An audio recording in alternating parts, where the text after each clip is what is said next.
yeah, it causes millions of deaths, early deaths per year. I know that approximately in London there are about 4,000 early deaths just in London from air pollution. However, up until this point, most of the research is focused on outdoor air pollution. But who can tell me approximately how much time does the average adult spend indoors, so inside a home, percentage-wise? How much time? What proportion, percentage-wise? Okay, so I can hear 70 and 80. Okay, maybe some of the WellHome families might know. So it is actually 90%. So we spend 90% of our time indoors. It's a lot. We know that children are growing up more as an indoor generation, you know, on iPads, on phones. You know, people don't really have access to green space as much as the average person. So yeah, 90% of our time indoors. But so we spend all that time indoors, but very little of the air pollution research is focused on indoor air. So hence WellHome. So I'll just give you a little brief introduction to WellHome. So we're focusing predominantly on families in W10, 11 and 12, but also the surrounding area. And we've invited over 100 families to come and measure air pollution with us. So we've been giving the families free air pollution sensors, free science activities, and they get to know the results at the end. There's lots of different groups in our scientific study, and this is where we are. I'm working in the community involvement team, but we have lots of other brilliant scientists who are working on things such as behavioural science and toxicity. So yeah, really thinking about how the pollution affects the lungs. And then the work that we've been doing can be classed in different levels. So we've been doing engagement, so broad engagement like this, so anyone can come and learn about air pollution and asthma. So we've been out at lots of local festivals where I think I've met a lot of you before. Lots of science clubs and science packs and educational sessions with community partners. And then we've also been involving the community, so more deeply, so that's workshops, focus groups, panel discussions, and that's so that our study can really be as community-based as possible. And then of course participation, so for example Manira, who's one of our ambassadors, has been hosting the sensors in her home. So this is where families get to gather their own indoor air pollution data. We've also been doing some of the cool projects such as a participatory video to think about what we've learned over this time with WellHome. And just before I close, yeah, here's some lovely snaps from our WellHome journeys we've been going for the last couple of years. My boss Diana was working for a long time with White City to shape the study, so to actually design what WellHome will be like. But it really does set up the way that Imperial wants to do research, working collaboratively with the community very, very long term. So yes, I'm really pleased to now hand over to Angela, who's going to tell us a bit about asthma. Yeah. Maybe I think I might need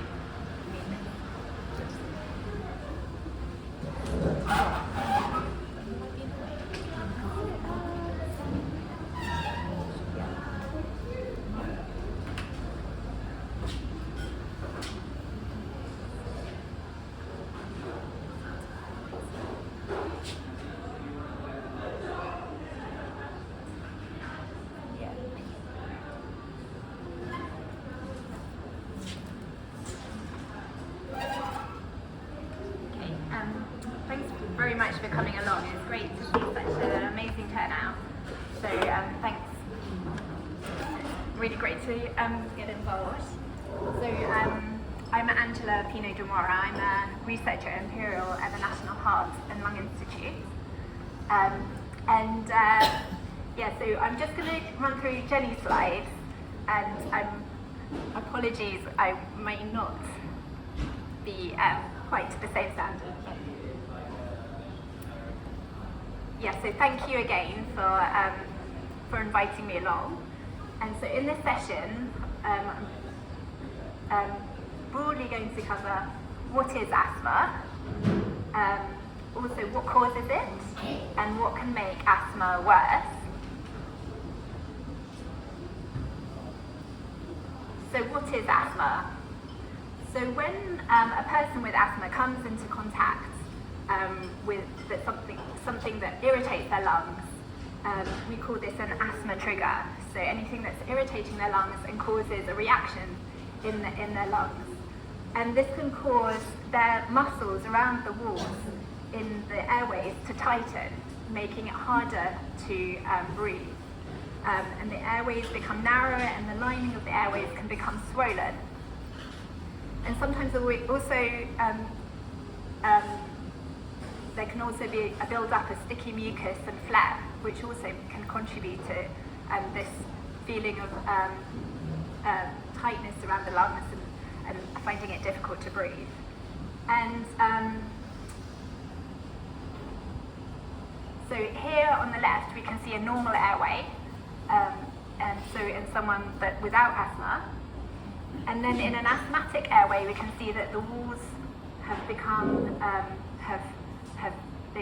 thickened and inflamed, and also within the final diagram where the person is having an asthma attack, there's also a build-up of phlegm, and you can see that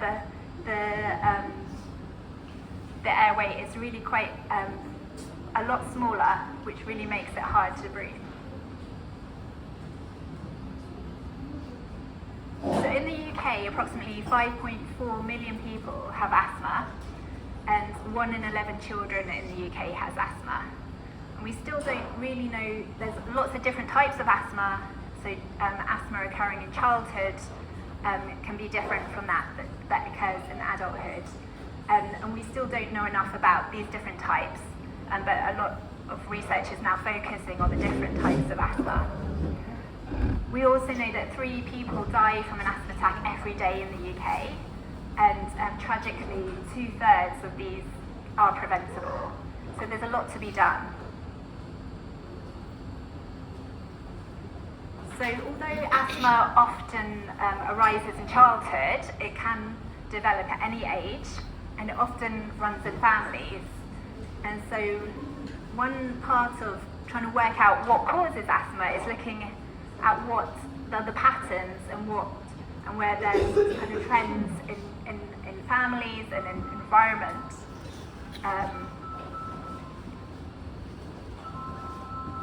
So many scientists believe that there are genes that are associated with asthma that increases the risk of developing asthma. And there is a strong association, one of the strongest associations if you have asthma is if either your mum or your dad had asthma. But also there's kind of environmental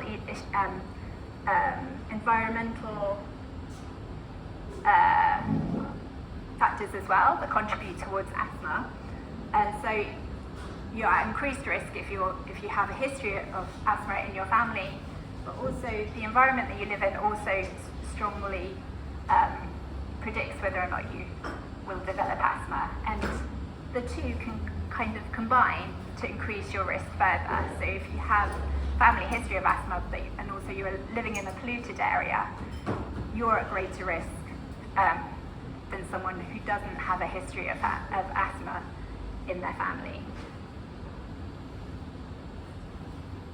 And so there are a number of things that you can look for to try and understand to recognise if your asthma is poorly controlled, and you should visit your GP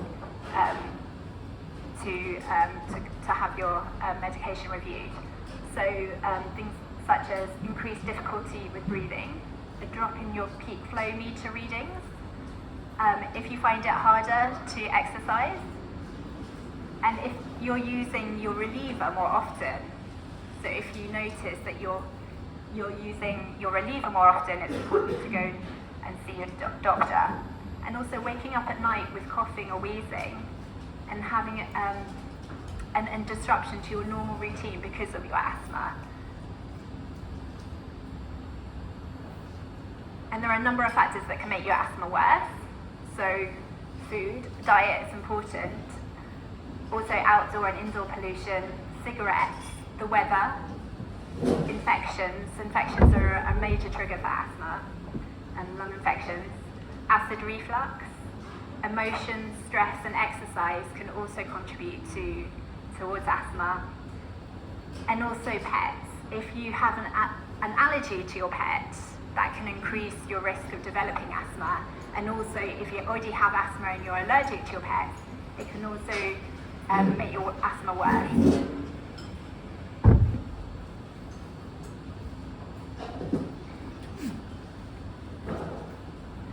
So how do all these factors influence your lungs?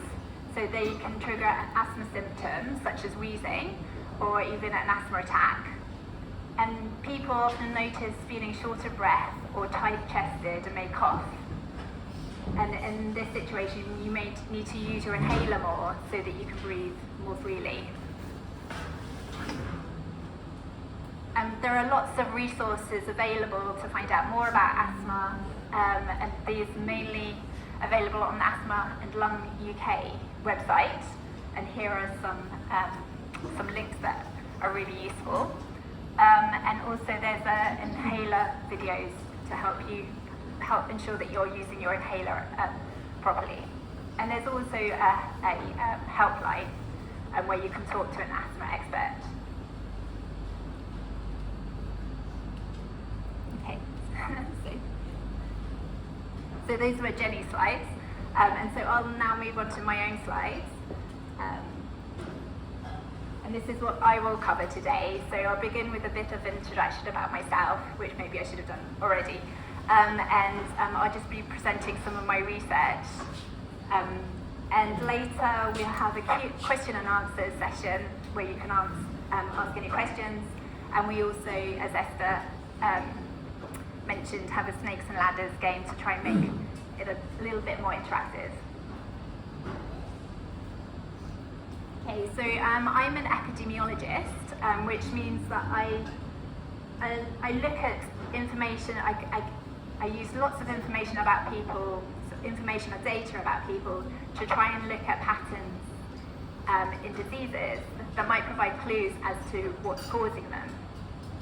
And as I mentioned, I'm a researcher at Imperial College London, and much of my research investigates asthma and the factors that might cause it.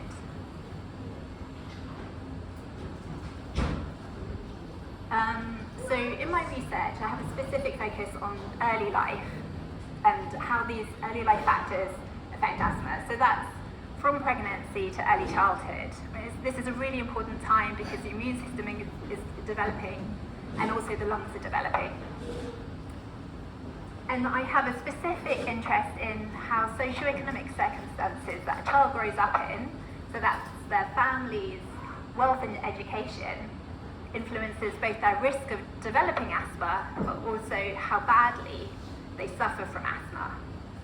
And we know that children growing up in lower income families are increased risk of both developing asthma and suffer more badly from asthma if they have asthma. And we also know that in the UK, these inequalities are greater than elsewhere in Europe. So in my research, I tried to dig into what may be the factors that contribute towards these inequalities. And so far, I've mainly focused on factors in pregnancy and infancy. So things such as maternal smoking in pregnancy, birth outcomes, so birth weight, mode of delivery, so if a child is born naturally versus by cesarean section, and also if they're born preterm, and then duration of breastfeeding. And we know that these factors are socially patterns, but also associated with asthma. And they may be, some of them are protective against asthma, and some of them are a risk factor for asthma. And my research suggests that these factors partially contribute towards inequalities, and which I'll touch upon later. So to investigate inequalities in asthma, I mainly use birth cohort studies, and these are a type of study where we follow the same group of children throughout their life, so from pregnancy through to adulthood. And I use lots of these studies from across several countries in Europe and Australia to investigate differences across countries, and this can help to uncover patterns in disease and give clues as to the causes of inequalities. So my research suggests that both the percentage of children with asthma and inequalities in asthma are greater in the UK than elsewhere in Europe. So looking specifically at asthma at school age and comparing the UK with Denmark, in the UK, in every 100 school-age children, around 16 will have asthma, whereas in Denmark, only 6 will have asthma. However, in the UK, among children from lower wealth or education families, higher wealth education families, this risk is slightly decreased. So then around 13.5% of children from lower income families will develop asthma. However, among lower income families, this risk is greatly increased, and so 17% of children in lower income families are at risk of developing asthma. And this equates to around a 26% increased risk among children growing up in families with lower income or education. And in asthma, this increased risk is only 9% among children growing up in families with lower income or education. And as I say, through my research, I'm trying to dig into what are the factors that may contribute towards these inequalities. And I've mainly focused on the factors that I mentioned before, so factors in pregnancy and infancy. And my research suggests that around 20% of inequalities can be explained by these factors, and this is quite consistent across countries. So providing extra support to pregnant women may partially help to address inequalities in asthma. However, it also shows that actually there are a lot of other factors that are contributing to inequalities, and there is evidence that indoor environment is very important in contributing towards asthma. And my future research hopes to dig into what these other factors may be. And studies such as the WellHome study will be really important to understanding how the indoor environment contributes to the risk of asthma. So just to summarise, the proportion of children with asthma and also inequalities in asthma are greater in the UK than many other European countries. And my research suggests that providing greater support to pregnant women may partially help to address these inequalities, but we need to do more to fully address them, and more research is needed, which is why we need studies like the WellHome study. And so living in the UK are increased risk of asthma, and children growing up in less socio-economically advantaged backgrounds are particularly at increased risk. So, yeah. Cool, thank you so much. Yeah, thank you, Angela, as well for covering Jenny's points. So really wanted to open up the floor and see if anyone had any questions about their conditions, about asthma, about anything that we covered just now, because yeah, of course. Can I move it? Or go to tell me enough? Yeah.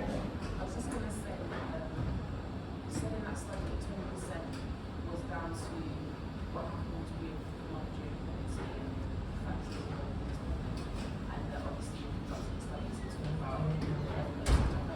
But what are the other contributing percentages towards that into the low social and economic backgrounds? Yeah, so Joe asked that we highlighted the 20%, but what else is contributing to asthma? Yeah, so very few studies.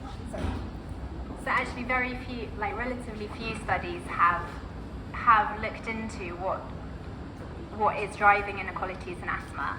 And as I say in my future research, I want to expand kind of what are the factors driving it. So there is there is some research to indicate that the home environment is quite important. So things like mold and damp,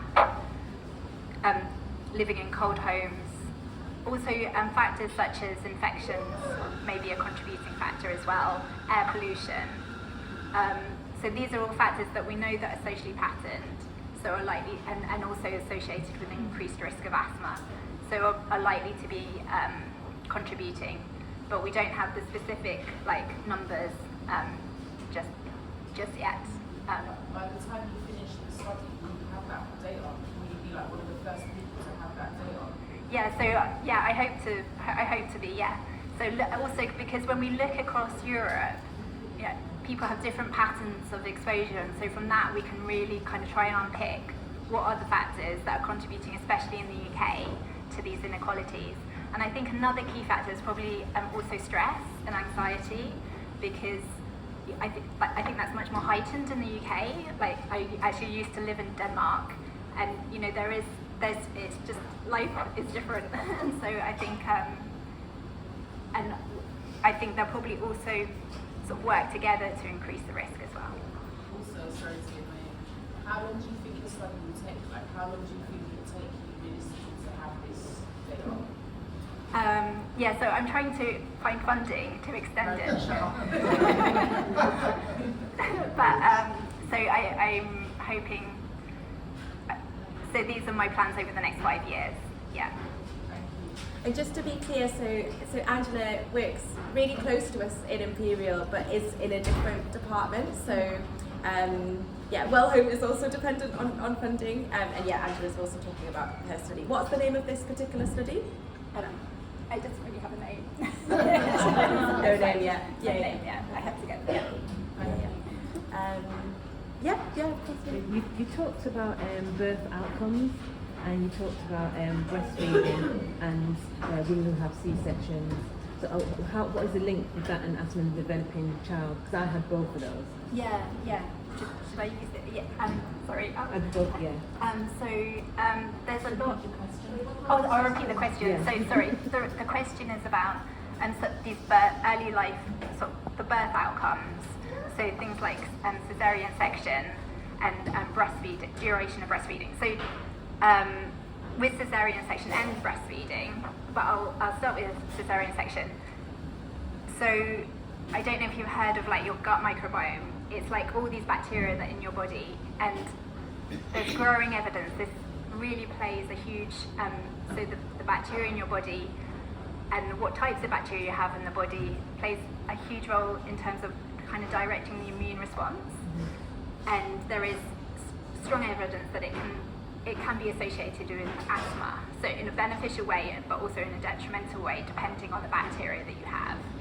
And we know that there is evidence that having a cesarean section, the child kind of gets exposed to different bacteria. And so there's actually studies that are now trying to, with the natural delivery, it's thought that you get exposed to different bacteria which are maybe more beneficial in promoting an immune response. So there are studies now that are trying to kind of swab children with sort of bacteria to kind of try and help them develop a sort of maybe more healthy bacteria. But obviously the most important thing when you're having a delivery is doing what's safest. And in some situations, you have to have a cesarean section. So it's not if you have the choice, a natural delivery is better. But often it's not a choice. So but it's just then finding how we can make it sort of more beneficial for the child. And then in terms of breastfeeding, it's similar, that it can promote sort of different bacteria that may be more beneficial to the immune system. But also there are lots of sort of immune factors as well in breast milk that helps sort of protect against infections as well in early childhood. And I think also probably that bond maybe also helps stress levels as well. So in the child. So I guess it promotes, but at the same time, initiating breastfeeding is really difficult, really challenging, And so it's about providing support to mothers, making sure that they get enough support to initiate breastfeeding and continue breastfeeding. So it's not about sort of, saying placing blame at all. It's just making sure that we can provide enough support that mothers can initiate breastfeeding, because it's very, very hard. So just one more thing. The reason I asked that because I had C-section, I breastfed, and my child had recently said she's got mild asthma. But my next question is about being inherited, because I've been told, oh, she's probably inherited it. My sister has it. She's younger than me. So what's the percentage of it being inherited? I mean, how many family members have to have it before it becomes, oh yes, it can be inherited, then that's what it's got? Yeah, and I think it's probably hard to put a finger on it, but I do have a colleague that's currently looking in the sort of the data that I'm working with across countries, and the one thing that does really come out strongly is if you have I think it's mainly your mother or father, especially your mother, have asthma, then you're at increased risk. I think it's a really strong predictor, but it's quite hard to put a finger on it, and I think it's quite hard to disentangle.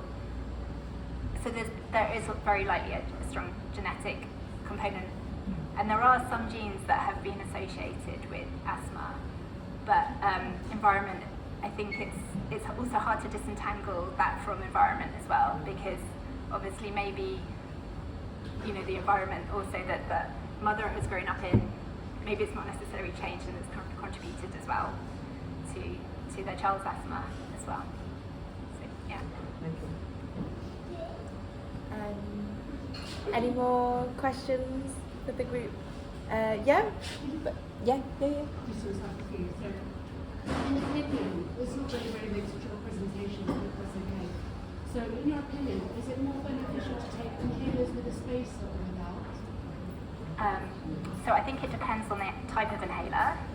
But if you've been advised, if your inhaler is the type of inhaler that you would take it with. Salbutamol, I was taking the Bectide, but Bectide changed the Foster. So it's the Ventolin, the blue one, and the Foster.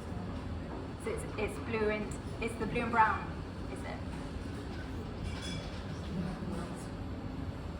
So she was asking about whether to use the inhaler with the spacer or without the spacer, just to mixed opinions on that. Yeah, so I'm not sure about, so I know it's definitely with the blue and brown, you should take them with a spacer. I'm not sure, I don't have a clinical background, so I'm not sure about, but maybe Jenny can verify it. But with the, because I know my husband has asthma, and he's moved on to the combined inhaler. Oh, you can get combined inhaler? Yeah. Oh, that's what you Okay. So you just get one? Yes. And then just a couple more, sorry. Is it essential to rinse with water in between taking the inhaler within the past? Because I know some people that have said it is essential to rinse your mouth, and some people that don't. Because I suppose if you're taking your inhaler at home, that's okay because you have the convenience. But like if you're out and about, you can make up with the water. But what's your opinion? I think with the steroid inhalers, it's quite important. Yeah. And there's also just two more, sorry. How often do you think an asthmatic should take a peak flow reading? I'm not a clinician. I can make notes and ask Dr. Jenny Quinn, and then I can email the answers so that everyone gets the information. So let me make a note. Is it about the peak flow? How often? Yeah, like what's the average? Do people try and just keep an eye on it? Because I only really do my peak flow if I have a flare up, if I just from a cold, or before a cold to see what my reading is, and then after I've recovered from the cold, is there any difference there? Yeah. And then my last question is, what's your opinion on the connection between people who've had COVID with asthma? Yeah, I mean, I guess I haven't done so much research into that, Eric. Yeah. Yeah. Have we mentioned the asthma plan? Yeah, so it's important. I mean, I assume it sounds like you already have an asthma plan with your doctor. Yeah. Yeah. I just feel like my asthma was so well managed. I had COVID once, then in chocolate, had COVID once, it was okay. It was kind of the second time I got it a year or two later. My asthma never felt properly managed after the COVID. Yeah, so I am not so up on the research, but anecdotally, like I speak to so many people and they've had exactly the same same experience. So I imagine that's Thank you. Also, just to let you know, if you don't want to share your questions as a group, Angela will also be sticking around towards the end if you want more for a one-to-one or private question. Yeah, we've got one here. Hi, I don't know if we're going to cover this later, but is there anything you can do at home to minimize risk of static attacks? Would you recommend opening windows? Is there like Hoover? Is there, cleaning the floor with, with water hoovers, those ones? Is there anything that you think as a scientist would potentially work? So the question was about what you can do within your environment at home to try and prevent attacks. And do you know what triggers your asthma? It's about my son. He's only 3.5, and they say he can grow out of it. But it feels like he's constantly getting it after every time he's got some sort of infection, and that it just, some people just call for a day, 2 days, and he's just in hospital all the time with, all sort of stuff. So I'm trying to understand what it is I can do at home to minimize the risk of him getting it, if that makes sense.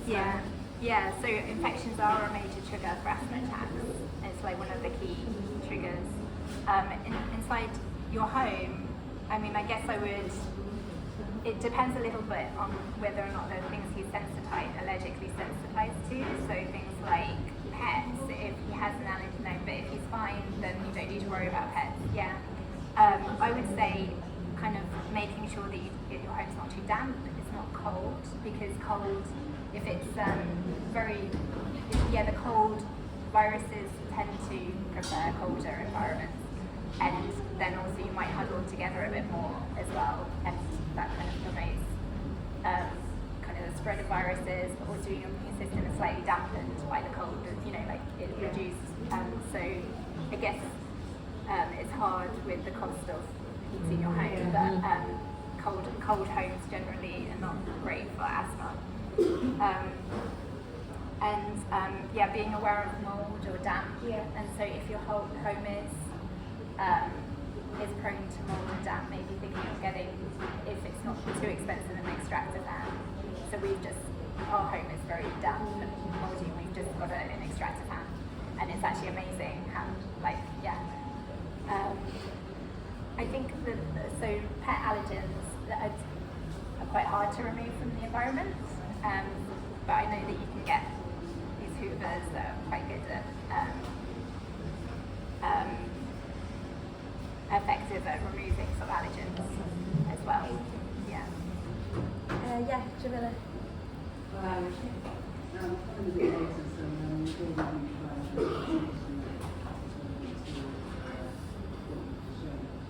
Just following up on this lady's question. I'm severe asthmatic. I work with myself. I'm severe asthmatic. Hospital advice, I don't know related to asthma. If your immune system, not my condition, if your immune system is low, what I was interested is indoor pollution. So these are the aggregators like bleach, cleaning products are aggregated, incense are aggregated. Candles, Candles,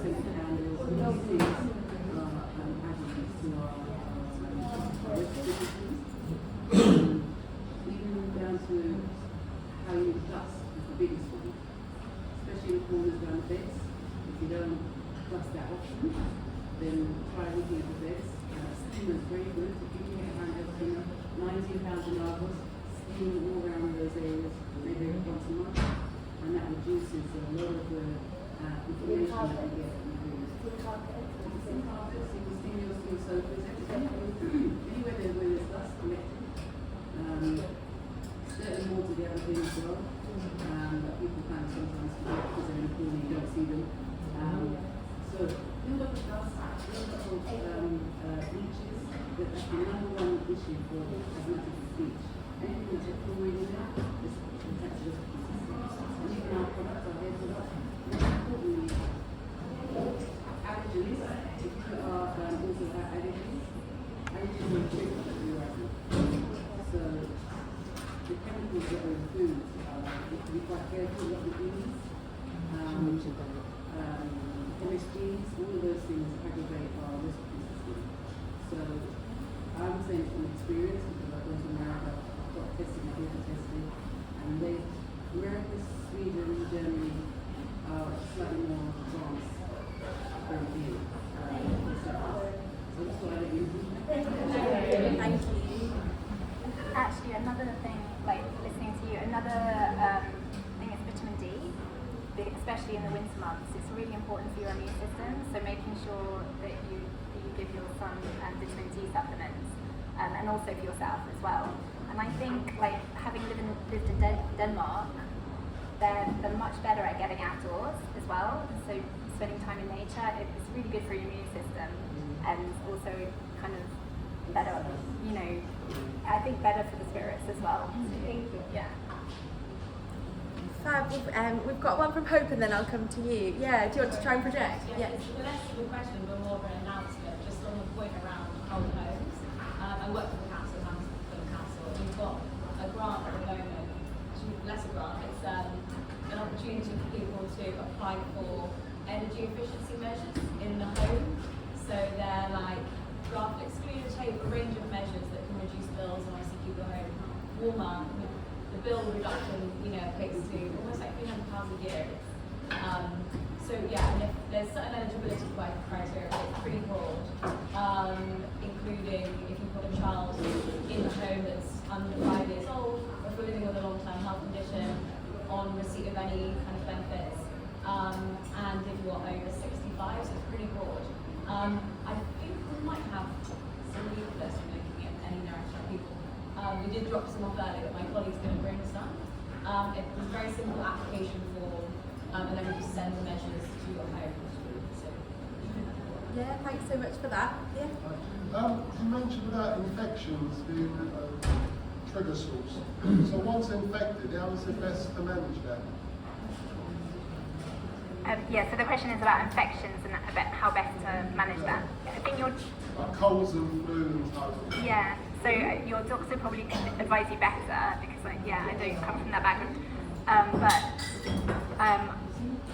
making sure that you're on top of your medication if you have asthma, I think is really key. And I know some people that I don't want to give advice that's wrong. So maybe have a chat to your doctor if you know that respiratory infections are a major trigger for you. And maybe during infections that you might want to tweak your medication, but I don't want to say anything that your doctor would disagree with, and that maybe Jenny can also provide some. So I had read about getting emergency packs, or having like an emergency prescription, whereby you can maybe get antibiotics at an early stage, which then helps it not to invent so much. Is that, yeah. Well, I mean, for me, I'm not a fan of antibiotics because of. But not being a clinician, I don't want to say anything wrong. But It can destroy the good bacteria. it basically destroys all your bacteria. So I would really talk to your doctor before taking antibiotics to make sure you're making the right decision. Yeah. Yes, just information. I was researching it. I've just picked up on the web, and you never know whether you're picking up good information or not. Yeah. Sorry, just on your thing. So every time we have an asthma attack and we're in hospital, observing them because we've been there so many times now, they always start giving antibiotics straight away, and then everything else with it, just to make sure, just to clear all the infection.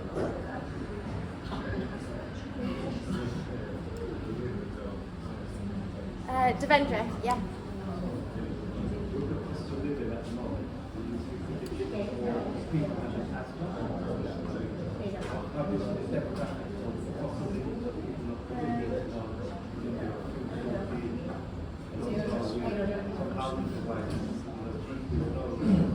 Relationship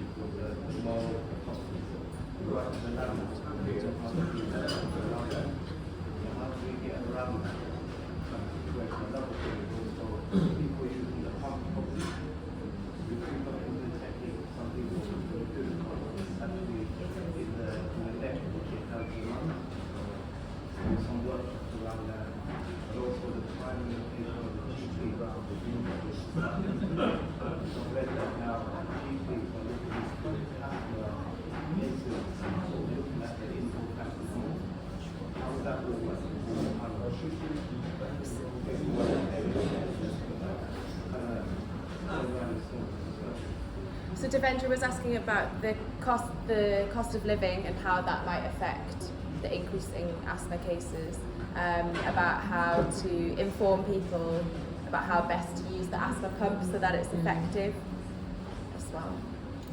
Yeah, I guess it depends a lot on your GP practice in terms of how if they offer you the correct guidance with your inhaler. And also asthma, and not in the actual label area, is also reversible by diabetes. You need to have it 2 years and suddenly your treatment or you can do environment or lifestyle or food. And that People experience remission from asthma, so I'm not sure that. Yes, so there are lots of people, especially in childhood, that they grow out of the asthma. It can come back, but I know that changing your environment can have a positive effect, and you can go into remission so you no longer have symptoms and no longer require medication. And so yeah.